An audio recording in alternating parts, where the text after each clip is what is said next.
भोंदू खरात याच्याशी राष्ट्रवादीतल्या नेत्यांची असलेली जवळीक पाहता रोहित पवार यांनी काही शंका उपस्थित केल्यात। त्यात दादांचा अपघात नसून तो घातपातच यावर रोहित पवार ठाम आहेत। आणि आता त्यांनी अशोक खरातने दादांच्या फोटोवर मारलेल्या फुल्लीवरून शंका उपस्थित केली।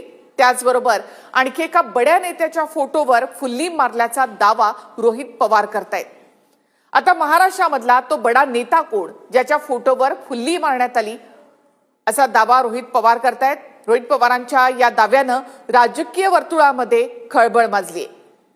खरं तर काही दिवसांपूर्वी रोहित पवारांनी दादांच्या सहयोग सोसायटी बाहेर केलेल्या जादूटोण्याविषयी देखील एक ट्विट केलं होतं। पुरोगामी विचारांच्या महाराष्ट्रामध्ये बंधुगिरीला स्थान नाही आणि त्यावर कोणाचा विश्वासही नाही, परंतु अजितदादांच्या सहयोग सोसायटी येथील निवासस्थानाच्या बाहेर केलेला जादूटोणा आणि देवगिरी बंगल्याच्या बाहेर नाशिकच्या भोंदूबाबाच्या माध्यमातून जादूटोणा झाल्याची समोर येत असलेली माहिती बघता हे प्रकरण खूपच भयंकर दिसतं।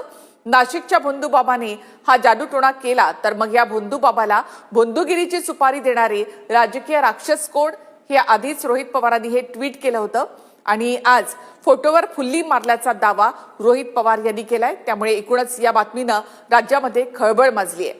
तो फोटो समोर येणार का, कोणाच्या नावावर आणखी फुल्ली मारण्यात आलेली आहे याची उत्सुकता असेल। अधिकाधिक माहिती तुमच्यापर्यंत पोहोचवण्याचा प्रयत्न करूया। धन्यवाद।